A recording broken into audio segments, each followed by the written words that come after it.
मैं धन्यवाद देना चाहता हूं। ऐसा लग रहा है कि मऊ के लोगों ने पहले ही राय बना ली है अपनी।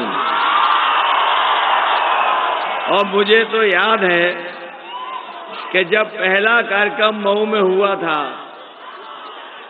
समाजवादी पार्टी और ओम प्रकाश राजभर जी का, मुझे उसी दिन लग गया था कि पूर्वांचल की जनता इस बार भारतीय जनता पार्टी के लिए हमेशा हमेशा के लिए दरवाजा बंद कर देगी। और लग तो ये रहा है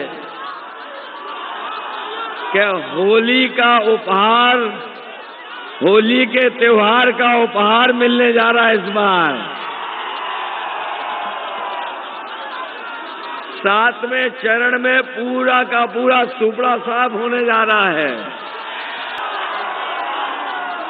वैसे तो हम और आप लोग गंगा मैया का पानी उठा करके सच बोलने की कसम लेते हैं, लेकिन बीजेपी के लोग तो कमाल के हैं, जो गंगा मैया का पानी छूने के बाद और उसमें स्नान करने के बाद भी झूठ बोलते हैं।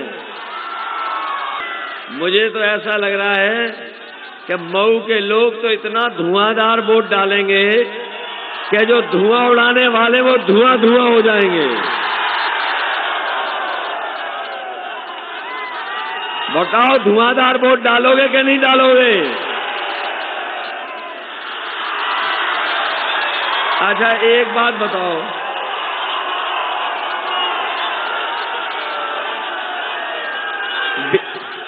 बीजेपी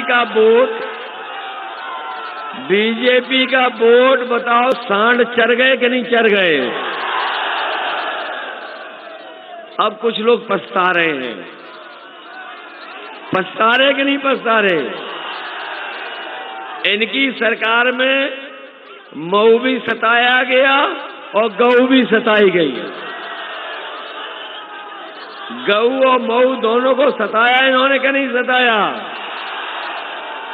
अब तो हमारे साथ दारा सिंह चौहान जी भी आ गए हैं। बताओ, कुश्ती जीतोगे कि नहीं जीतोगे? जिसके साथ दारा चौहान हो वो बताओ कुश्ती कैसे हार सकते हैं? अब बताओ, बीजेपी पे क्या वोट बचा? बीजेपी पे वोट नहीं बचा, उनका वोट तो सांड चढ़ गए, सांड। अब पछताए क्या हो तो बताओ, जब सांड चढ़ गए खेत। अब बीजेपी वाले पछता रहे हैं कि बताओ सांड हैं। बताओ, पछता रहे कि नहीं पछता रहे? तो इसलिए वो कहावत याद है कि अब पछताए क्या हो जब सांड चढ़ गए सब वोट। तो मदद करना, हमारी पार्टी के सभी प्रत्याशियों की आप मदद करना। जहां हमारी पार्टी के अब्बास अंसारी चुनाव लड़ रहे हैं, इनकी मदद करना।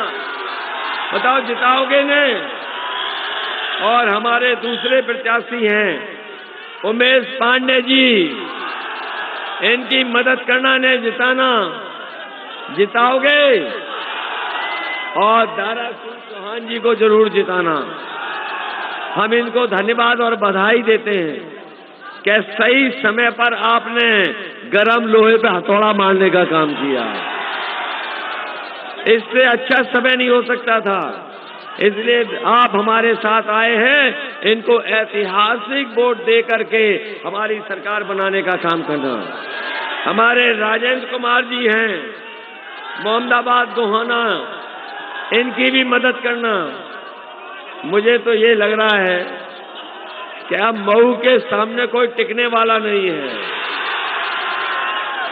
याद होगा, मऊ के लोगों, सड़क समाजवादियों ने बनाई, बिजली का भी इंतजाम कर रहे थे, सब स्टेशन भी बना रहे थे, एम्बुलेंस भी चलाई, पुलिस का 100 नंबर भी चलाया जो 112 हो गया।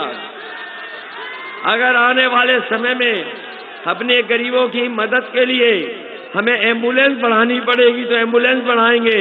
100 नंबर वाली गाड़ी जो 112 हो गई अगर पुलिस के और कानून व्यवस्था को इंतजाम को बेहतर करने के लिए अगर हमें गाड़ी बढ़ानी पड़ी तो गाड़ियां बढ़ा करके हम यहाँ की कानून व्यवस्था की ठीक करने का मदद करने का काम करेंगे। क्या बताएं हम आपको, जो घबराए हुए लोग हैं उनकी भाषा और व्यवहार बदल गया कि नहीं बदल गया?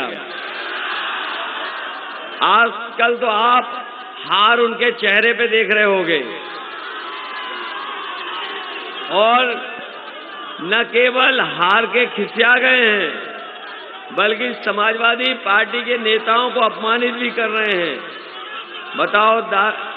बताइए स्वामी प्रसाद मौर्य जी के ऊपर अटैक किया कि नहीं किया? ये इसलिए अटैक किया क्योंकि वो जानते हैं जनता आज बीजेपी के साथ नहीं है। ओम प्रकाश राजभर जी जब नॉमिनेशन करने गए, बताओ इनको अपमानित किया कि नहीं किया? और राजीव राय पे भी इनकम टैक्स का छापा पड़ गया कि नहीं पड़ गया? और इसलिए पड़ा क्योंकि ये समाजवादी पार्टी के साथ हैं। न केवल इनके यहाँ पड़ा, बीजेपी ने अपने ही घर में छापा मार दिया। याद है कि नहीं याद है? जो दीवालों से रुपए निकले थे वो समाजवादियों के नहीं थे, वो बीजेपी के थे। याद है कि नहीं याद है? इसलिए मैं आप सबका बहुत बहुत धन्यवाद देता हूँ, बहुत बहुत आभार प्रकट करता हूँ। मैं बधाई देता हूँ आपको। ये जोश और उत्साह बता रहा है कि इस बार मऊ में किसी दल का कोई खाता नहीं खुलने वाला। आप सबकी मदद करिए, सबको जिताइए, यही निवेदन, यही अपील मैं आपसे करने आया हूँ। आप सबका बहुत बहुत धन्यवाद, बहुत बहुत बधाई आपको।